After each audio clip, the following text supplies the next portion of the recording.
សួស្តីគ្នាយើងអ្នកដែលចូលចិត្តមើល anime និងពុកម៉ែបងប្អូនទាំងអស់គ្នាវិលត្រឡប់មកជួបខ្ញុំ Popo សាជាថ្មីថ្ងៃនេះគឺយើងសម្រាយរឿងថ្មីមួយទៀតមានឈ្មោះថា Goku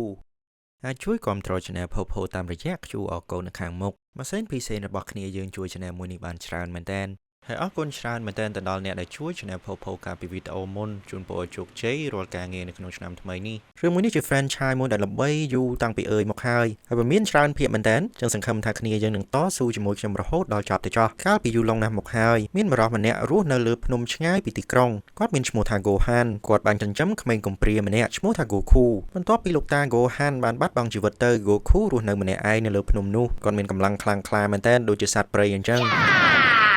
មានព្រឹកមួយហ្នឹងគាត់បានទៅស្ទូចត្រីប្រើប្រាស់កន្ទុយរបស់គាត់ហើយចាប់បានត្រីធំមែនទែនភ្លាមៗនោះស្រាប់តែមាននារីម្នាក់ជិះឡានមកបុកគាត់ Goku នឹងឃើញឡានលើកដំបូងមិនស្គាល់នោះទេបែរជាស្មានថាឡានហ្នឹងគឺជាបិសាចទៅវិញបំរុងនឹងវាយឡានទៀតផងក៏ចាប់ឡានមួយនោះបោះចោលទៅម្ចាស់ឡានស្រីម្នាក់ឈ្មោះថា Bulma បានចេញពីកញ្ចក់ឡានហើយប្រើកំភ្លើងបាញ់ទៅ Goku ប៉ុន្តែ Goku មិនឈឺនោះទេគាត់មកទីនេះដោយសារតែគាត់ចង់ស្វែងរកបាល់នាគឈ្មោះថា Dragon Ball ពេលដែល Goku បំរុងនឹងវាយកំទេចឡានមួយនោះនាងក៏ចេញពីឡានហើយបាននិយាយប្រាប់ Goku ថានេះមិនមែនបិសាចទេនេះគឺជាមនុស្សហើយនាងនឹងគឺជាស្រី Goku មិនដាល់ឃើញមនុស្សស្រីឡើយនៅក្នុងជីវិតរបស់គេបាននិយាយថាលោកតាប្រាប់គេថាបើសិនជាជួបមនុស្សស្រីនោះត្រូវតែធ្វើល្អជាមួយមនុស្សស្រីនោះ Never seen a girl before? Nope. Besides my grandpa. Goku ក៏បានហៅ Bulma ទៅហូបអាហារពេលល្ងាចជាមួយគាត់នៅផ្ទះរបស់គាត់ឯណោះនៅពេលដែលទៅដល់ផ្ទះ Goku ភ្លាម Bulma បានឃើញ Dragon Ball មួយគ្រាប់នៅកណ្ដាលផ្ទះ Goku បានហៅ Dragon Ball មួយនោះថាលោកតា Bulma ឆ្ងល់មែនតើក៏សួរ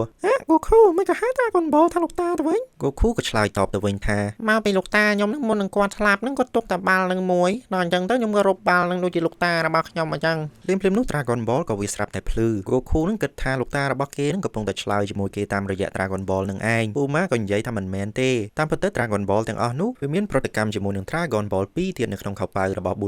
Bulma ដែលឃើញពីសមត្ថភាពរបស់ Goku ក៏បានសុំឲ្យ Goku នឹងធ្វើដំណើរជាមួយនាងទៅស្វែងរក Dragon Ball ផ្សេងទៀត Bulma បន្ថែមទៀតថាបើសិនជាលោកតារបស់ Goku ដឹងថា Goku បានចេញទៅក្រៅស្គាល់ពិភពលោកស្គាល់ពីសមុទ្រស្គាល់ពីដីខ្សាច់គាត់មិនដឹងថាសប្បាយចិត្តយ៉ាងម៉េចនោះទេដោយលឺបែបនេះ Goku របស់យើងក៏យល់ព្រមយើងចូលទៅដល់ឈុតថ្មីមួយទៀតយើងមកស្គាល់ជាមួយនឹងតួអង្គមួយរូបទៀតឈ្មោះរបស់គាត់នឹងគឺ Emperor Pilaf គាត់មានកូនចៅរហូតដល់2នាក់ម្នាក់ឈ្មោះម៉ៃចំណែកឯឆ្កែនោះឈ្មោះថា Shu គាត់មាន Dragon Ball មួយនៅនឹងដៃហើយម៉ៃបានប្រាប់គាត់ពីរឿងព្រេងរបស់ Dragon Ball នៅពេលដែល Dragon Ball ចំនួន7គ្រាប់បានមកផ្ដុំគ្នានៅកន្លែងមួយនាគធំមួយនឹងលេចឡើងហើយសម្រាប់បំណងប្រាថ្នាមួយដល់មនុស្សដែលប្រមូលផ្ដុំ Dragon Ball ទាំងអស់នោះមនុស្សនោះចង់បានអីនឹងបានដូចចិត្ត Yes, I can see it. Well, okay. Pilaf របស់យើងនឹងរំភើបមែនទែនគាត់ចង់បាន Dragon Ball ឲ្យលឿនគោលដៅរបស់គាត់នឹងគឺខ្លាចទៅជាស្ដេចសកលលោកយើងត្រឡប់ទៅ Goku វិញ Bulma នឹងបានប្រើ Capsule ជាប្រភេទ technology ថ្មីមួយយ៉ាងដែលអាចផ្ទុករបស់ធំនៅក្នុងនោះ Bulma គ្រាន់តែបោះ Capsule នោះទៅលើដីស្រាប់តែផ្ទុះចេញម៉ូតូអាចប្រើប្រាស់បានភ្លាមតែម្ដងកំពុងតែជិះសុកជាមួយ Goku នឹងស្រាប់តែមានបិសាចបាក់សីមួយអស់មកចាប់ Bulma ទៅបាត់ទៅ Goku បានជិះម៉ូតូដេញតាមហើយប្រើដំបងរបស់គេពង្រីកឲ្យវាវែងជាងមុនហើយវាយបិសាចនោះធ្លាក់បាត់ហើយគេក៏អាចជួយ Bulma បានសម្រេចពេលយប់នឹងក៏បានមកដល់ Bulma ក៏បានប្រើ Capsule មួយទៀតបោះទៅស្រាប់តែចេញជាផ្ទះដ៏ទំនើបមួយ Goku មិនដែលងូតទឹកកក់សក់នោះទេដូច្នេះ Bulma នឹងក៏ចាប់ Goku យកទៅងូតទឹកកក់សក់ដុសសាប៊ូអញ្ចឹងទៅប៉ុន្តែរឿងដែលចម្លែកមួយនឹងគឺថាគាត់រកឃើញថា Goku នឹងមានកន្ទុយមិនមែនដោតលេងនោះទេគឺកន្ទុយដុសចេញមកមែនតែម្ដង Whoa! How does this thing stay on, kid? I thought it was attached to your pants. What do? Superglue it to your butt? អ្នកទាំងពីរក៏ញ៉ាំអាហារពេលយប់ជាមួយគ្នាប៉ុន្តែ Goku មិនចេះញ៉ាំនំប៉័ងនោះទេព្រោះវាមិនឆ្អែតចឹង Goku ចេញទៅក្រៅទៅដើរចាប់ម្ហូបញ៉ាំខ្លួនឯងកំពុងតែដើរសុកស្រាប់តែឃើញយន្តហោះមួយហោះកាត់ក្បាលគេគិតថាយន្តហោះនោះគឺជាបាក់សីដ៏ធំមួយគេថាគេដឹងតែបានម្ហូបឆ្ងាញ់ទៀតហើយយប់នេះការពិតទៅយន្តហោះមួយនោះគឺស៊ូជាមួយនឹងម៉ៃតែប៉ុណ្ណោះគេហោះមកទីនេះព្រោះគេគិតថាមាន Dragon Ball មួយធ្លាក់នៅម្ដុំនេះនៅពេលដែលពួកគេចុះទៅដល់ជ្រោះនោះស្រាប់តែឃើញសុទ្ធសឹងតែឆ្អឹងខ្មោចហើយចចកមួយវងនឹងបានរុំព័ទ្ធពួកគេ Goku បានមកដល់ទាន់ពេលហើយប្រយុទ្ធជាមួយនឹងចចកទាំងអស់នោះដល់ឃើញឱកាសម៉ៃនិងស៊ូនឹងបានឡើងទៅលើយន្តហោះវិញហើយហោះចេញបំរុងនឹងជិះឲ្យផុតពីកន្លែងនេះប៉ុន្តែ Goku របស់យើងក្រោយពីកំចាត់ចចកនោះអស់ហើយគេក៏ប្រើដំបងរបស់គេពង្រីកឲ្យវាវែងជាងមុនហើយវាយធ្លាក់យន្តហោះនោះបាត់ទៅដោយស្ទាបមើលទៅដឹងថាបាក់សីនេះគឺដែកញ៉ាំមិនកើតទេចឹង Goku ក៏ចាប់ចចកយកមកផ្ទះវិញទៅគេបានបង្កាត់ភ្លើងដុតចចកមួយនោះនៅមុខផ្ទះរបស់ Bulma តែម្ដងហើយថែមទាំងហៅ Bulma នឹងឲ្យញ៉ាំទៀតផងប៉ុន្តែដល់ឃើញថា Goku អាំងឆ្កែទាំងដល់បែបនេះ Bulma ក៏ស្រែកថាអូយក៏ក្រេចទេណាញ៉ាំចចកអញ្ចឹងមិនទេហើយក៏បិទទ្វារវិញទៅថ្ងៃស្អែកនឹងក៏បានមកដល់ Goku នឹងក៏បានឡើងលើគ្រែទៅដាស់ Bulma ដោយដាស់មិនភ្ញាក់សោះគេក៏ឆ្លៀតឱកាសមួយនោះមើលទៅថាតើអ្វីទៅជាមនុស្សស្រីហើយគាត់ ដៃណែទៅបើកសម្ពុតប៊ូលម៉ាមើលតែម្ដងហើយទះខោក្នុងប៊ូលម៉ាឬសូតាផ្លាច់ហើយក៏ស្រែកពេញទះតែម្ដងថាវ៉ៃវ៉យមិនក៏ប៊ូលម៉ានេះអត់មានផ្លោកអញ្ចឹងប៊ូលម៉ាហ្នឹងក៏ភ្ញាក់ដូចគ្នាក៏បានប្រាប់ Goku ទៅថាអត់មានផ្លោកហ្នឹងគឺដោយសារតែគាត់ជាមនុស្សស្រី Goku ពីនឹងមកក៏គាត់ដឹងថាមនុស្សស្រីហ្នឹងគឺគ្មានផ្លោកមិនលឺព្រះអាទិត្យហ្នឹងក៏រះជ្រុលបន្តិចហើយស្រាប់តែមានអណ្ដើកសមុទ្រមួយមិនដឹងថាលេចចេញមកពីណានោះទេបានសុំជំនួយពី Goku ជាមួយនឹងប៊ូលម៉ាបានឲ្យទឹកប្រៃទៅឲ្យអណ្ដើកមួយនោះផឹកហើយអណ្ដើកមួយនោះក្រោយពីបានផឹកទឹកខ្លះមកក៏សុំ Goku ហ្នឹងឲ្យនាំគាត់ទៅសមុទ្រដែលជិតជាងគេ Good seawater, aromatic. ហើយសមុទ្រដែលជិតជាងគេនោះគឺមានចម្ងាយពីកន្លែងនេះរហូតដល់100គីឡូម៉ែត្រជាងឯណោះប៊ុលម៉ាមិនព្រមឲ្យ Goku ទៅនោះទេប៉ុន្តែ Goku នៅតែចង់ជួយហើយក៏លើកអណ្ដើកមួយនោះលើកខ្នងរត់ចេញទៅបាត់ទៅប៊ុលម៉ាដំបងរៀងខ្លាំងដែរប៉ុន្តែក្រោយពីឃើញបិសាចធំជំវិញខ្លួនមិនមាន Goku ការពារបែបនេះគេក៏បោះ capsule របស់គេចេញជាម៉ូតូឲ្យជិះដេញតាមទៅនៅពេលដែលទៅដល់សមុទ្រភ្លាមអណ្ដើកមួយនោះស្រាប់តែរត់ចូលសមុទ្របាត់ខ្លួនឆឹងតែម្ដងប៊ុលម៉ាក៏ជេរពីបិមាត់ថាមិនក៏មិនដឹងគុណឯងអញ្ចឹងងាកត្រឡប់មកមើល Goku វិញ Goku សប្បាយចិត្តមែនទែនគាត់មិនដែលឃើញសមុទ្រនោះទេគាត់ទៅឈរលេងជាមួយសមុទ្ររំភើបជាមួយនឹងទិដ្ឋភាពរបស់សមុទ្រ Sure, no problem. It was a lot of fun. Well, I មួយសន្ទុះក្រោយមកស្រាប់តែមានតាចាស់ម្នាក់ជិះលើអណ្ដើកមួយនោះត្រឡប់មកជួបអ្នកទាំងពីរឈ្មោះរបស់គាត់ហ្នឹងគឺ Master Roshi ត្រូវជាអាចារ្យអណ្ដើកហើយអណ្ដើកមួយនោះត្រូវជាសត្វចិញ្ចឹមរបស់គាត់ចឹងទៅដោយបានជួយអណ្ដើករបស់គាត់បែបនេះគាត់ក៏បានប្រាប់ Goku ថាគាត់នឹងឲ្យកាដូមួយទៅ Goku មានឈ្មោះថា Flying Nimbus អ្នកដែលអាចជិះលើពពកនេះបានតើតែមានបេះដូងល្អបរិសុទ្ធ Goku របស់យើងគ្រាន់តែឡើងជាន់ភ្លាមហ្នឹងគឺអាចជិះពពកមួយនេះបានភ្លាម I'll be done. There goes my cloud. ដោយឃើញថាគេទទួលបានរបស់លយបែបនេះប៊ូលម៉ារំភើបចិត្តមែនទែនក៏សុំកាដូមួយដែរលោកតា Roshi របស់យើងនឹងក៏និយាយថាតាត្រង់នឹងអារឿងកាដូនឹងតាមិនកំឡាញ់អីទេប៉ុន្តែបើសិនជាចង់ឲ្យតាឲ្យកាដូតាសុំអាដៃនៅមើលខោក្នុងមួយនាងតាដោយឃើញ Dragon Ball នៅលើករបស់លោកតា Roshi ប៊ូលម៉ានឹងសុខចិត្តធ្វើគ្រប់យ៉ាងហើយក៏យល់ព្រមជាមួយលោកតាហើយបើកសម្ពុតរបស់នាងឲ្យលោកតាមើលតែម្ដងលោកតា Roshi របស់យើងស្រាប់ត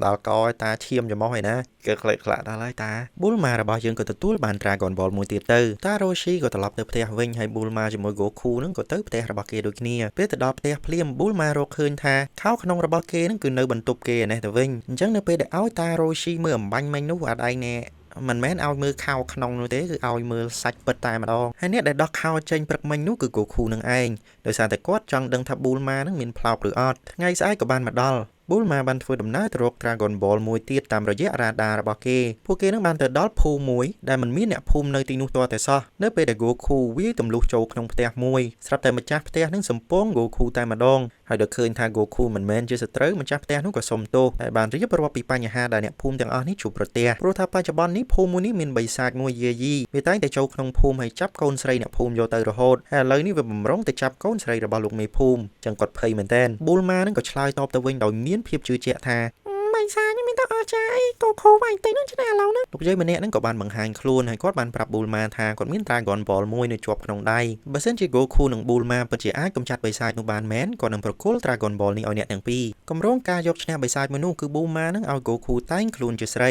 ដើម្បីបន្លំបិសាចមួយនោះល្ងាចបន្តិចបិសាចនឹងពិតជាមកដល់មែនហើយចាប់អារម្មណ៍ជាមួយនឹង Goku មែនទែនវាបានប្រែកាឡាខ្លាចទៅជាបរិសង្ហាមួយដើម្បីឲ្យ Goku នឹងលងភ្លាមៗនោះ Goku របស់យើងស្រាប់តែឈឺនោមហើយរត់ទៅនូបឈរនៅមុខបិសាចនោះតែម្ដងធ្វើឲ្យបិសាចមួយនោះវាខឹងមែនទែនហើយបានប្រែរូបរាងកាយរបស់វាទៅជាបិសាចគោបំរុងនឹងសម្រាប់ Goku ចោលប៉ុន្តែពេលវេលាប្រែកាយរបស់គាត់នឹងក៏ដល់កំណត់ហើយគាត់រត់ចេញទៅបាត់ទៅហើយបានប្រែខ្លួនខ្លាចទៅជារូបរាងពិតរបស់គាត់វិញគឺជាកូនជ្រូកដែលទូចមួយប៉ុន Goku មានឈ្មោះថាអ៊ូឡុងសមត្ថភាពរបស់គេគឺគេអាចប្រែក្រឡាបានតែ5នាទីតែប៉ុណ្ណោះហើយគេត្រូវចំណាយពេលសម្រាក1នាទីដើម្បីអាចប្រែក្រឡា5នាទីទៀតហើយក្រោយពី Goku តាមទាន់នឹងទើបដឹងថាគេនេះគ្រាន់តែជាកូនជ្រូកមួយតែប៉ុណ្ណោះគ្មានអីអស្ចារ្យនោះទេហើយអ្នកភូមិនោះក៏ឲ្យអ៊ូឡុងនឹងនាំពួកគេទៅជួបកូនចៅរបស់ពួកគេវិញនៅពេលដែលទៅដល់ផ្ទះរបស់អ៊ូឡុងទើបដឹងថាកូនស្រីរបស់ពួកគាត់នឹងតាមពិតទៅទម្រើសមែនទែនអ៊ូឡុងមិនបានធ្វើបាបពួកគេនោះទេពួកគេបានស៊ីចាយស៊ីស្រួលដូចជាកូនអ្នកមានអញ្ចឹងនៅជាមួយស្រីទាំងអស់នេះនឹងគាត់ធុញមែនទែនទាគាត់នេះទាគាត់នោះអញ្ចឹងគាត់មិនបារម្ភនោះទេយកទៅវិញឲ្យអស់ទៅ Right, Mommy. I've been super busy. Me too, man. ដោយឃើញពីសមត្ថភាពរបស់អ៊ូឡុងគឺថាមានប្រយោជន៍ Bulma ក្រោយពីបញ្ចប់ mission មួយនេះហើយទទួលបាន Dragon Ball ថ្មីមួយទៀតគេបាននាំអ៊ូឡុងនឹងមកធ្វើដំណើរជាមួយគេដែរទៅរក Dragon Ball ថ្មី mission ថ្មីរបស់គេនឹងគឺទៅវាលខ្សាច់ព្រោះគេរកឃើញថាមាន Dragon Ball មួយនៅទីនោះដែរនៅតាមផ្លូវជិះទៅរកវាលខ្សាច់នោះអ៊ូឡុងឲ្យតែមានឱកាសគាត់ប្រើខ្លួនរបស់គាត់ឲ្យលួចរត់គេចហើយដូច្នេះ Bulma នឹងបានឲ្យថ្នាំមួយយ៉ាងទៅឲ្យអ៊ូឡុងផឹករាល់ពេលដែល Bulma និយាយថា Picky អ៊ូឡុងហ្នឹងគឺឈឺពោះរីអាចតែម្ដងអញ្ចឹងបើសិនជាអ៊ូឡុងមិនស្ដាប់បញ្ជាឬក៏លួចរត់នោះប៊ូលម៉ានឹងនិយាយពាក្យ Piggy នេះឲ្យអ៊ូឡុងហ្នឹងបែកអាចពេញហ្នឹង For me, I brought some toilet paper along. ពេលដែលទៅដល់វាលខ្សាច់ជាពិសេសហ្នឹងគឺអត់មានម្ហូបទៅទៀត Goku ក៏ចាប់ផ្ដើមខ្សោយទៅ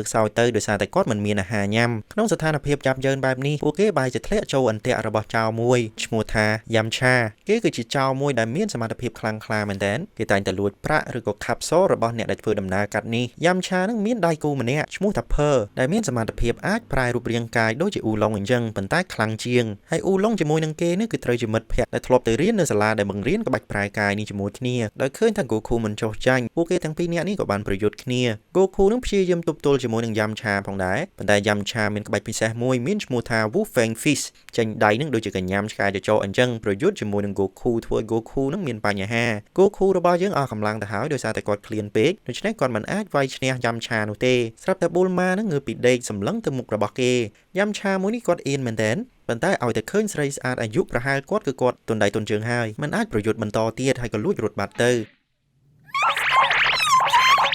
War, you know I have trouble around beautiful women. ពេលយប់ក៏បានមកដល់សំណាងដែរអ៊ូឡុងនឹងគាត់មានខាប់សលមួយនៅក្នុងខ្លួនរបស់គាត់បោះទៅផ្ទុះចេញឡានធំមួយដែលមានគ្រប់យ៉ាងនៅក្នុងនោះបន្ទប់គេងបន្ទប់ទឹកទូទឹកកកមួយសេតតែម្ដងតួអង្គទាំង3នាក់យើងក៏យកឡានមួយនោះធ្វើជាកន្លែងជ្រកកោនទៅនៅក្នុងឡានមួយនោះក្រៅពីបុលម៉ាគេងបាត់ Goku នឹងក៏បានប្រាប់ទៅអ៊ូឡុងថាពួកគេធ្វើដំណើរនេះគឺចង់ទៅរក Dragon Ball ហើយបើកាលណា Dragon Ball ជុំគ្នាចំនួន7គ្រាប់បំណងប្រាថ្នាអ្នកដែលប្រមូលផ្ដុំ Dragon Ball នឹងទទួលបានសម្រេច Yamcha ជាមួយនឹង Per ដែលបំរុងលួចនៅក្រៅឡាននោះបានឮពីរឿងទាំងអស់នេះក៏ចាប់អារម្មណ៍ជាមួយនឹង Dragon Ball នឹងដូចគ្នាហើយបើសិនជា Yamcha ក៏ទទួលបាន Dragon Ball មែននោះបំណងប្រាថ្នារបស់គាត់នឹងគឺលែងខ្លាចស្រីលែងអៀនជាមួយស្រីព្រោះគាត់ចង់ដេតជាមួយនឹងនារីម្នាក់ឲ្យបាននៅក្នុងជីវិតរបស់គាត់ថ្ងៃស្អែកនឹងក៏បានមកដល់អ្នកទាំងអស់គ្នានឹងធ្វើដំណើរបន្តទៀតទៅស្វែងរក Dragon Ball Yamcha បានវាយប្រហារសារជាថ្មីគេបាញ់មីស៊ីលឲ្យខូចឡានរបស់តួអង្គឯកទាំង3នាក់របស់យើងហើយស្ទូបំរុងទៅលួច Dragon Ball សារជាថ្មីប៉ុន្តែលើកនេះ Goku មិនខ្សោយដូចមុននោះទេ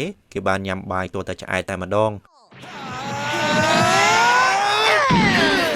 ទាំងពីរក៏បានប្រយុទ្ធគ្នាម្ដងទៀតប៉ុន្តែ Goku នឹងអាចយកឈ្នះបានហើយវាយទាល់តែ Yamcha នឹងបាក់ធ្មេញមួយទៀតផង Yamcha ឃើញធ្មេញខ្លួនឯងបាក់បែបនេះក៏ភ័យមែនទែនព្រោះគោលដៅរបស់គាត់នឹងគាត់ចង់ដេតមែនទែនហើយឥឡូវនេះមកខូចសម្រស់គាត់អញ្ចេះគាត់ពិបាកចិត្តណាស់គាត់ក៏ឡើងឡានជិះចេញទៅបាត់ទៅហើយដឹងថា Bulma នឹងមានរហូតដល់5 Dragon Ball រួចទៅហើយគាត់ក៏បានជិះឡានត្រឡប់មកវិញហើយឲ្យ Capsule ឡានមួយទៅឲ្យអ្នកទាំង3នាក់នេះជិះធ្វើដំណើរបន្តទៀតព្រោះមិញនឹងគាត់បានបាញ់មួយគ្រាប់នឹងខូចឡានអ្នកទាំងអស់គ្នាទៅហើយបំណងរបស់គាត់នឹងគឺចង់ឲ្យអ្នកទាំង3នាក់នេះប្រមូល Dragon Ball ឲ្យបានអស់ទៅគាត់លួចយកម្ដងឲ្យអស់តែម្ដងធ្វើដំណើរទៅដល់កន្លែងថ្មីមួយទៀតហ្នឹងគេបានឮពាក្យចចាមអារាមថានៅទីនេះនឹងមានយក្សធំមួយឈ្មោះថា Ox King ដែលកាយសាហាវមែនទែននិយាយពីរឿងចចាមអារាមនេះមិនទាន់បានប្រមាណផងអ្នកទាំងអស់គ្នាក៏ជិះទៅដល់ភ្នំភ្លើងមួយនៅលើភ្នំនោះមានផ្ទះមួយដែលត្រូវជាផ្ទះរបស់ Ox King នឹងឯងហើយព័ទ្ធជុំវិញផ្ទះនោះមានសុទ្ធសឹងតែភ្លើងដែលមិនអាចពន្លត់បាននោះទេកំពុងតែសម្លឹងមើលរកវិធីសាស្ត្រចូលទៅក្នុងផ្ទះនោះស្រាប់តែ Ox King នឹងបង្ហាញខ្លួនពីក្រោយខ្នងអ្នកទាំងអស់គ្នាហើយបានសួរគំរាមថាតើពួកឯងនឹងគឺជាចៅមែនដែរឬទេ Ox King ជាមួយនឹង Goku បានប្រយុទ្ធគ្នាបន្តិចទៅ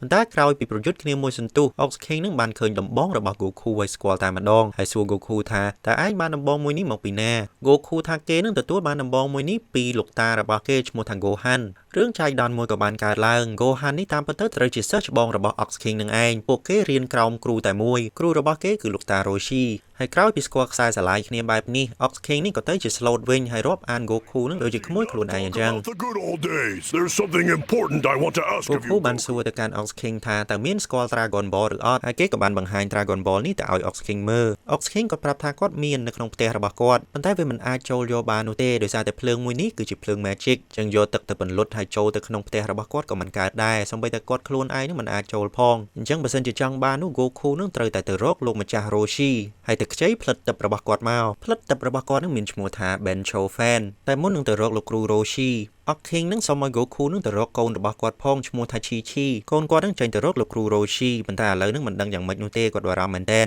Goku ក៏យល់ព្រមហើយក៏ឡើងទៅលើពពកហោះរបស់គាត់ជិះតម្រង់ទៅរក Chi ទៅជិះមួយសន្ទុះក៏ឃើញក្មេងស្រីម្នាក់អាយុប្រហែលគេនឹងគេក៏សួរទៅថាយូឯងនឹង Chi មែន Chi ឆ្លើយថាហ្នឹងហើយខ្ញុំ Chi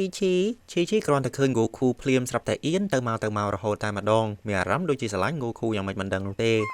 Try to relax and stand up. Here. ពួកគេជិះទៅដល់កោះរបស់លោកតារ៉ូស៊ីហើយលោកតាស្ដាប់រឿងទាំងអស់ហើយក៏និយាយថាបើតាមមើលទៅតាដូចអាចជួយបានប៉ុន្តែតាសុំមួយណាពេលដែលតាធ្វើការនឹងចាប់ហើយតាសុំឲ្យម្នាងមួយនៅក្រុមតាឯងនឹងឲ្យដើរនិយាយគ្នាមួយតានៅកន្លែងស្ងាត់មួយផ្លែតហើយដល់ឮថាគ្រាន់តែដើរនិយាយគ្នាបែបនេះដូចជាមិនសាច់ការអីនោះទេគូខូនឹងក៏យល់ព្រមទៅអ្នកទាំង3នាក់នេះក៏ជិះយានជំនិះរៀងខ្លួនត្រឡប់មកផ្ទះរបស់ Ox King វិញមកដល់ Ox King ក៏លុតជង្គង់សំពះសូមទោសក៏ដូចជាសូមជំនួយពីគ្រូរបស់ខ្លួនលោកតា Roshi នឹងដោះអាវមកព្រះហើយសតកអៀអ្នកទាំងអស់គ្នានឹងក៏ចង្ហរមាត់គិតថាតានឹងអាចធ្វើបានពិតប្រាកដមែនដែរឬទេបលុតភ្លើងមួយនេះហើយឮល្បីថាជាអ្នកកំពូលក្បាច់គុណទៀតផងហើយមិនក៏រាងកាយមើលទៅដូចយ៉ាប់ជើនខ្លាំងម្ល៉េះភ្លាមៗនោះលោកតា Roshi ក៏ស្រាប់តែប្រមូលធម្មពលរបស់ខ្លួនសាច់ដុំរបស់គាត់ស្រាប់តែប៉ោងឡើងដូចជាកង់ឡានអញ្ចឹងហើយគាត់មិនបានប្រើផលិតទៅអ្វីនោះទេគាត់ប្រើក្បាច់គុណពិសេសរបស់គាត់មួយឈ្មោះថា Kamehameha ប្រមូលកម្លាំងធាតុចូលក្នុងដៃរបស់គាត់ហើយបាញ់ទៅទិសដៅតែមួយ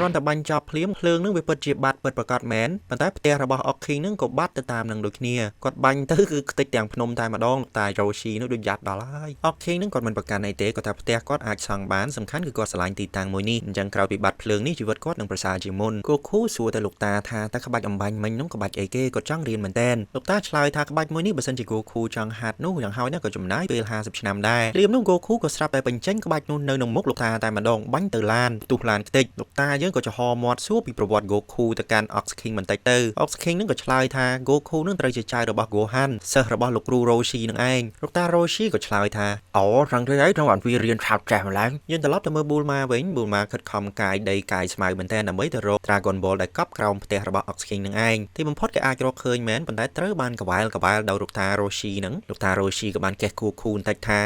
ណា Gokuហើយតែឯងកុំខ្លេចពាក្យសន្យា